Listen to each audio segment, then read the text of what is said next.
నమస్తే ఫ్రెండ్స్, అందరూ ఎలా ఉన్నారు? బాగున్నారు కదా? నేను బాగున్నాను. ఇవాళ మన ఛానల్లోకి మంచి బ్యూటిఫుల్ డ్రెస్ వచ్చేసింది, చూద్దాం రండి. పవనపుత్ర డ్రెస్ వచ్చేసింది, చూద్దాము.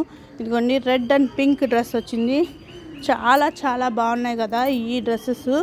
చూడండి, స్లీవ్లెస్ అయినా వేసుకోవచ్చు, అలాగే హ్యాండ్స్ కూడా ఇచ్చాడు, కావాలంటే అలాగైనా యూస్ చేసుకోవచ్చు.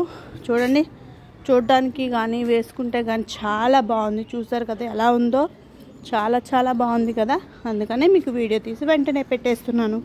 చూడండి ఫ్రెండ్స్, చాలా బ్యూటిఫుల్గా ఉంది కదా. ఇదిగోండి, చున్నీ కూడా చాలా లుక్ వచ్చింది. ఈ మధ్యన డ్రెస్సెస్కి చున్నీసే బాగా లుక్ వస్తుంది. ఇదిగోండి, హ్యాండ్స్ వేసుకుంటే ఇలా ఉంటుంది, స్లీవ్లెస్ అయితే నార్మల్గా ఉంటుంది. చూడండి, స్లీవ్లెస్ అయితే ఎలా ఉంటుందో చూద్దాం రండి. స్లీవ్లెస్ అయితే ఇలా ఉంటుంది, అలాగే హ్యాండ్స్ అయితే వేరే రకంగా ఉంటాయి. చూసారు కదా, స్లీవ్లెస్ వేసుకుని చాలా బాగుంటుంది, పార్టీస్కి వేసుకుంటే చాలా బాగుంటుంది ఫ్రెండ్స్. ఈ వీడియో కానీ మీకు నచ్చినట్లయితే లైక్ చేసి, షేర్ చేసి, సబ్స్క్రైబ్ చేసుకోండి. Please subscribe.